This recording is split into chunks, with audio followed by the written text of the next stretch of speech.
Hi there and welcome back. In a previous episode, I showed you a down and dirty way of being able to save your titles as templates that you can use in other projects. But you may have noticed that DaVinci Resolve features a lot of Fusion templates for titles, effects, generators, and even transitions. And I bet you've always wondered if you can make your own. Well, in this episode, I'm going to show you how to do exactly that.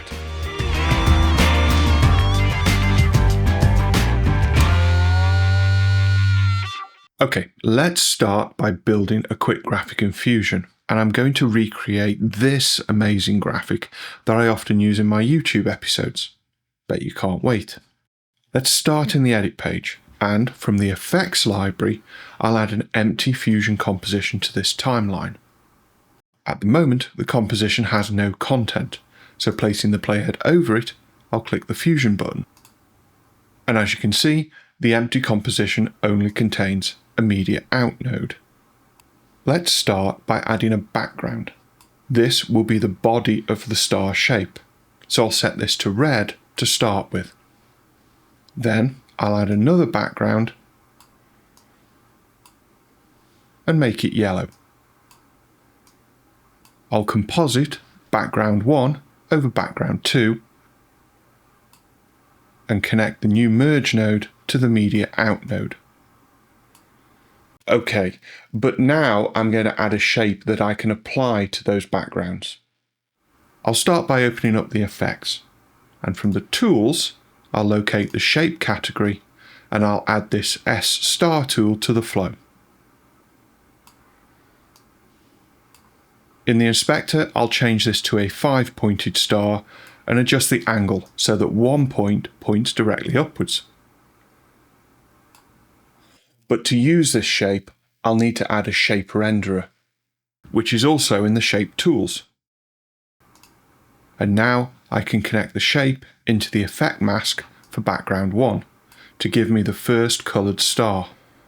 And I'll do the same for background 2.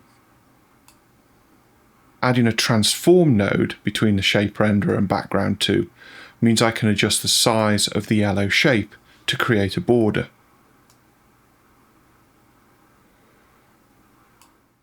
Okay, and now for some text.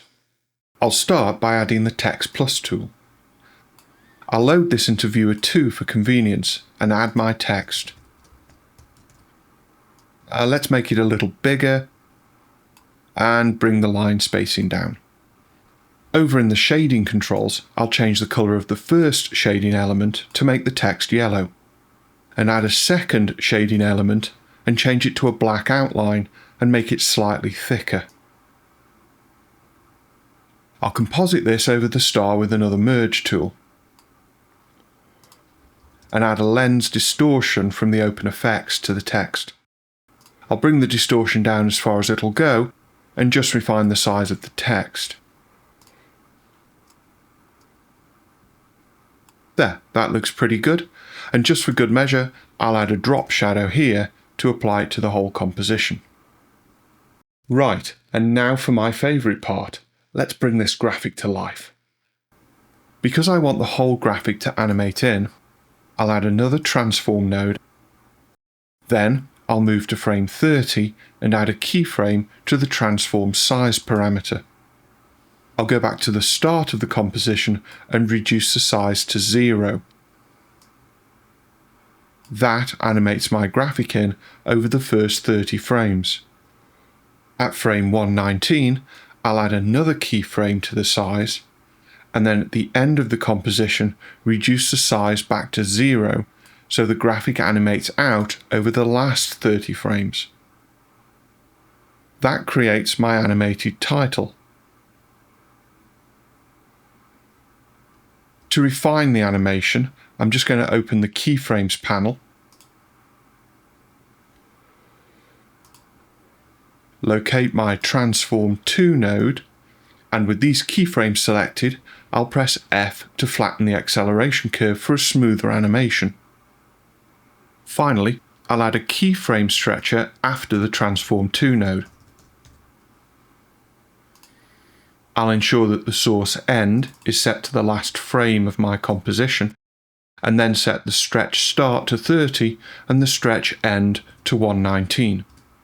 This way, I'll be able to change the duration of the composition on the edit page timeline without affecting the animation timings. Okay, so that was pretty straightforward. Now don't worry, if you didn't want to follow along with me there, or I lost you somewhere along the line, I've actually included a download link in the description to this video so that you can go ahead and download the DaVinci Resolve project that contains this graphic. It's just that in order to set this up as a template, I wanted you to appreciate the different tools and techniques I was using to build it in the first place. Okay, so now we've got our graphic, we might want to save this out so that we can reuse it. And there are two main ways of doing this. The first is to save it as a setting. I'll start by selecting all the nodes in this flow, except the media out, as I won't be needing this. Then I'll right-click the selected tools and choose Settings, Save All.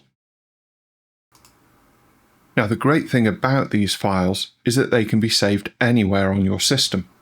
So I'm going to name this QT-GFX1 and I'll save it to my desktop. This creates a small file that's only a few kilobytes in size. To use this, let's pop back over to the edit page and add another empty Fusion composition to the timeline. And with the timeline playhead over the new comp, I'll switch back to Fusion. And there is my media out node, which I'll just place over here out of the way. Now I'll just need to drag the Qt-GFX1 setting file into the node panel, and there are all my nodes. All I need to do is connect the output of the keyframe stretcher to the media out, and there is my graphic. For good measure, let me change the colour of this background node to change the colour of the star. Now the cool thing about these setting files is that you're not restricted. You could just save out a few nodes, like the Text Plus node for example, that you can reuse in other compositions later on. But there's another way to save out elements so that you can quickly reuse them. So back to our purple star graphic. This time I'm going to select the nodes again, right-click and choose the Create Macro option. So a macro in Fusion is a way of taking multiple tools and nodes and repackaging them into a single node. Now this makes it easier for us to work with, but it's also at the heart of all of those templates that you see throughout DaVinci Resolve. When I choose the Create Macro option, the macro editor opens. We'll not worry about this for now. I'll just change the name of the macro and click the Close button, and then choose Yes to save the changes. This time, Fusion wants me to save the setting file to a specific location, and that is the macros folder for Fusion. It needs to be saved here in order to appear in Fusion, so I'll just click Save. Now in order to update these macros in Fusion, I just need to restart DaVinci Resolve. Okay, so after a quick restart, I'll add another empty Fusion composition to the timeline, and in Fusion, I'll open the Effects library, and in the Tools, there's my macro.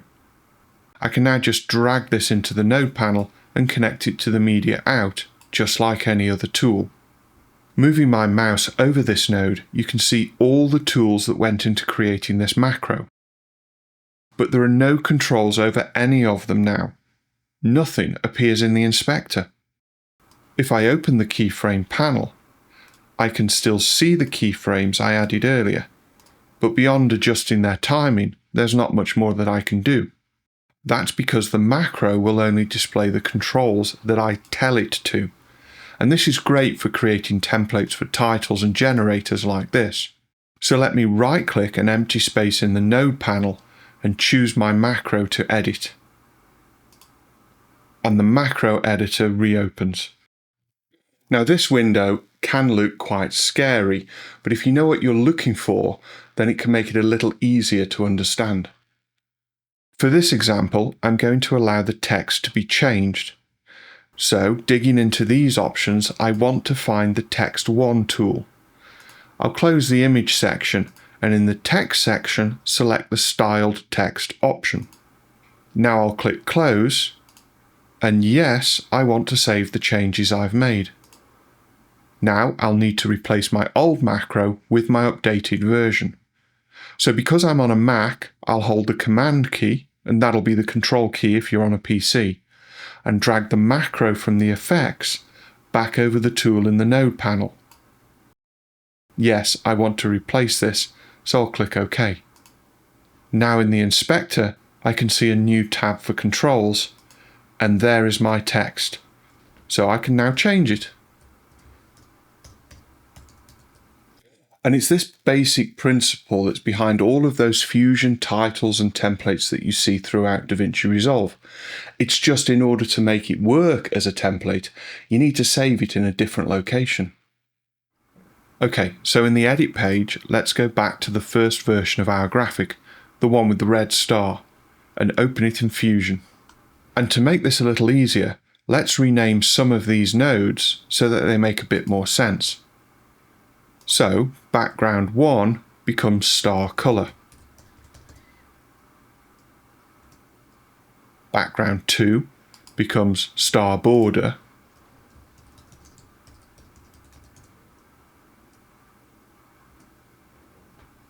Transform 1 becomes border size.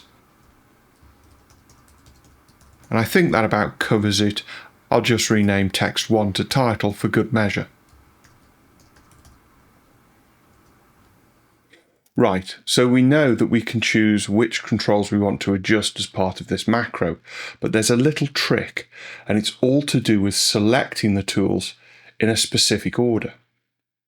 So to start, I'll select the title node first, then command click the star color, then star border, border size, and drop shadow nodes in that order.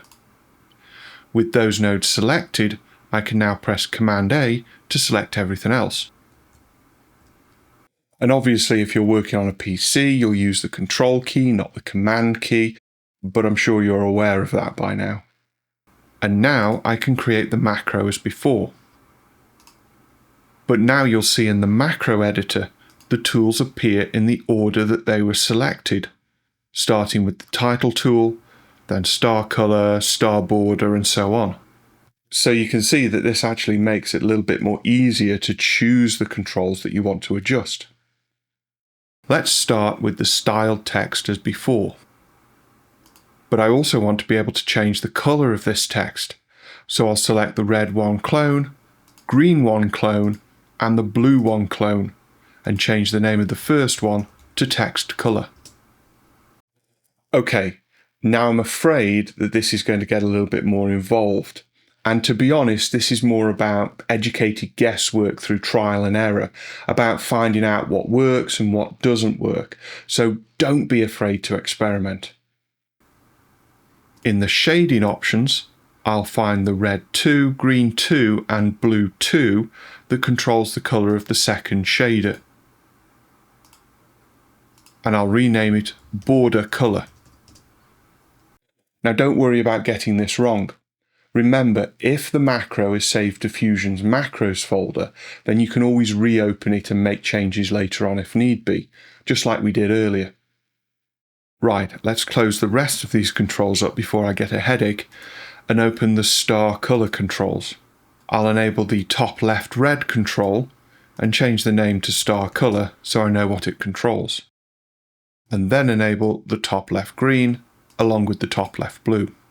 And I'll do the same for the star border tool.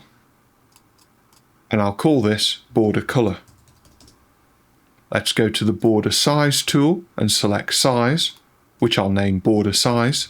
And finally, for the drop shadow tool, I'll enable the shadow strength, shadow angle, shadow distance, and shadow blur controls. I'll just rename this macro to Qt template. And with our fingers firmly crossed, I'll click close and yes to save the changes.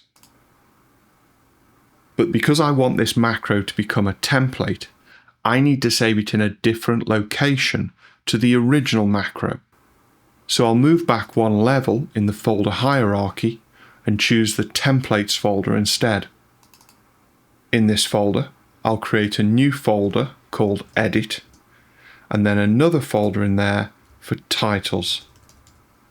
This will ensure that my template is available in the Titles category in the Effects library in the Edit page. You can also create folders for generators, effects and transitions at the same level too, and that way they will also appear in the same categories in the Effects library in the Edit page. I'm going one step further, and inside the Titles folder I'll add another folder called My Titles and click Save. Now when I go back to the Edit page, you'll see that I've got a new category in the Titles where I can find my new template. It's now just a case of dropping the template into the timeline and using the inspector to make all of the changes I need using all of the controls and labels that I'd set up when saving the macro. And if you want to create a cool little icon for your new template, just export out a PNG file with the same name as the template macro and save it in the My Titles folder alongside the setting file. This will help make your custom template easy to identify in the Effects library.